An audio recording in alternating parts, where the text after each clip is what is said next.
সারাদিনের নিউজ বৃত্তান্তে আপনাদের স্বাগত। আপনাদের সঙ্গে আমি দেবলীনা। চোখ রাখবো আজকের সারাদিনের বিশেষ বিশেষ খবরগুলিতে।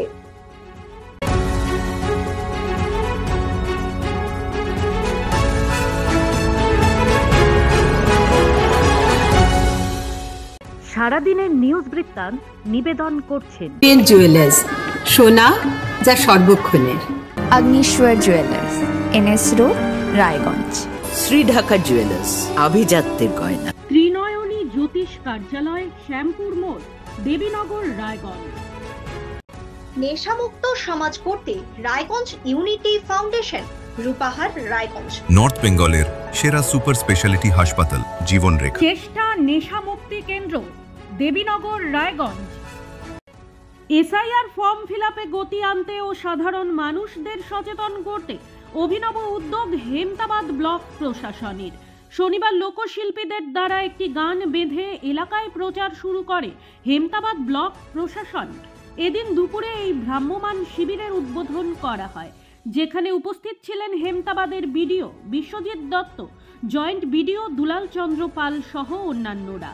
মানুষের কাছে বার্তা পৌঁছতে লোক সংস্কৃতি অত্যন্ত কার্যকর মাধ্যম, তাই SIR নিয়ে সাধারণ মানুষদের আতঙ্ক কাটাতে, তাদের সচেতনতা বাড়াতে লোকশিল্পীদের মাধ্যমে একটি গান বেঁধে প্রচার করা হবে হেমতাবাদ ব্লক জুড়ে বলে জানান বিডিও বিশ্বজিৎ দত্ত। হেমতাবাদ বিডিও অফিসে এসে অগুন্তি মৌমাছির কামড়ে গুরুতর অসুস্থ এক যুবক। ঘটনাকে কেন্দ্র করে শনিবার দুপুরে চাঞ্চল্য ছড়ালো ব্লক অফিস চত্বরে। বিশেষ চাহিদা সম্পন্ন ওই যুবককে হেমতাবাদ হাসপাতালে প্রাথমিক চিকিৎসার পর রায়গঞ্জ মেডিকেলে পাঠানো হয়েছে। জানা গিয়েছে জখম যুবকের নাম মোজামেল ইসলাম, সে হেমতাবাদেরই বাসিন্দা। হেমতাবাদ হাসপাতালে অসুস্থ যুবককে দেখতে যান হেমতাবাদের BDO Biswajit Dutta, joint BDO Dulal Chandra Pal সহ অন্যান্যরা। নতুন পরিষেবা নিয়ে সেজে উঠছে রায়গঞ্জ রেলওয়ে স্টেশন। এবার বিশেষ চাহিদা সম্পন্ন ব্যক্তিদের জন্য রায়গঞ্জ স্টেশনে তৈরি হলো পার্কিং এরিয়া। অনেকদিন ধরেই এই দাবি জানিয়ে আসছিল সাধারণ মানুষ। নীল সাদা রং করে স্টেশনের 1 নম্বর প্ল্যাটফর্মের সামনে তৈরি হলো এই পার্কিং জোন।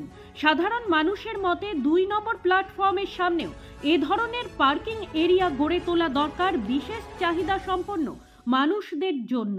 সেই সঙ্গে 2 নম্বরের প্ল্যাটফর্মে বিশেষভাবে সক্ষমদের ওঠার জন্য র্যাম্পের সংখ্যা বাড়ানো দরকার বলে মনে করছেন তারা। প্রতিদিনের প্রতি মুহূর্তের খবরের আপডেট পেতে চোখ রাখুন নিউজ বৃত্তান্তের ফেসবুক পেজে। সাবস্ক্রাইব করুন নিউজ বৃত্তান্ত ইউটিউব চ্যানেলকে।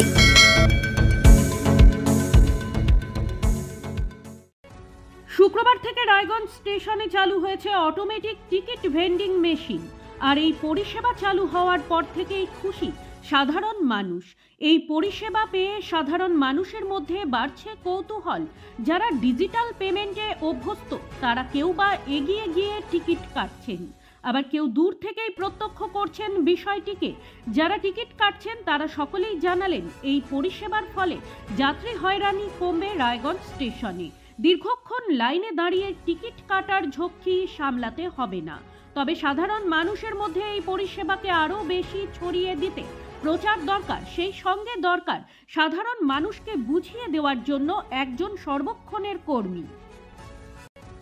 শনিবার জঙ্গিপুর বিধানসভার 137 নম্বর বুথে বড় এলাকায় বুথ লেভেল অফিসার হিসেবে কাজ করছিলেন BLO কৌশিক ঘোষ।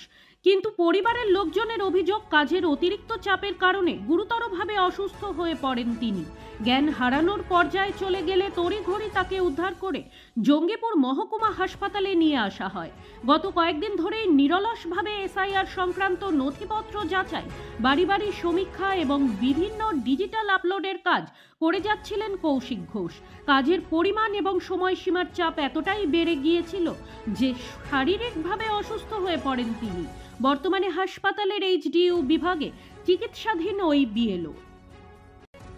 SIR এর চাপে সাধারণ ভোটার থেকে BLOর মৃত্যুর অভিযোগ নিয়ে ফের নির্বাচন কমিশনের দৃষ্টি আকর্ষণ করল তৃণমূল কংগ্রেস। শনিবার চন্দ্রিমা ভট্টাচার্য, অরূপ বিশ্বাস, পার্থ ভৌমিক, বাপি হালদারের মতো শীর্ষ তৃণমূল নেতারা রাজ্যের মুখ্য নির্বাচনী আধিকারিক মনোজ কুমার আগরওয়ালের সঙ্গে দেখা করেন।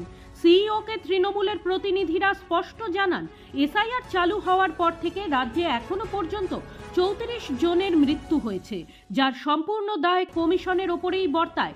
তাদের অভিযোগ, সময়সীমা অত্যন্ত কম হওয়ায় বিএলওদের পক্ষে তার মধ্যে কাজ শেষ করা অসম্ভব। কুলপি বিধানসভায় এখনো পর্যন্ত 2002-এর তালিকা প্রকাশ হয়নি বলেও অভিযোগ ওঠে। প্রতিনিধি দলের বক্তব্য, কুলপির ক্ষেত্রে 2003 সালের তথ্য কেন মানা হচ্ছে না তা নিয়েও প্রশ্ন রয়েছে।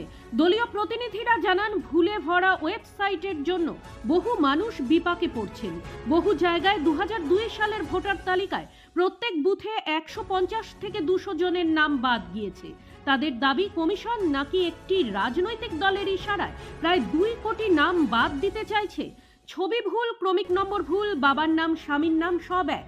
এই সমস্ত অভিযোগ তুলে তারা বলেন, এই পরিস্থিতিতে সাধারণ মানুষের পক্ষে বা বিএলওদের পক্ষে কাজ করা সম্ভব নয়। তৃণমূলের প্রতিনিধি দল জানায়, চাপড়ায় এক মহিলা বিএলওর মৃত্যু হয়েছে এবং তিনি সুইসাইড নোটে কমিশনকে দায়ী করে গিয়েছেন। তৃণমূলের বক্তব্য, 2, 5, 14, 20 নভেম্বর এবং 30শে অক্টোবর মোট 5 বার চিঠি দেওয়া হলেও কমিশন কোনো উত্তর দেয়নি। এছাড়াও কমিশনের কাছে তারা একটি দাবিপত্র জমা দেন। পার্থ ভৌমিক অভিযোগ করেন, নির্বাচন কমিশন গণতান্ত্রিক প্ল্যাটফর্মকে রাজনৈতিক স্বার্থে ব্যবহার করছে। সারাদিনের নিউজ বৃত্তান্ত আজ এই পর্যন্তই। সঙ্গে থাকুন, দেখতে থাকুন, চোখ রাখুন নিউজ বৃত্তান্তে। নিউজ বৃত্তান্ত, হলুদ নয়, স্বচ্ছ।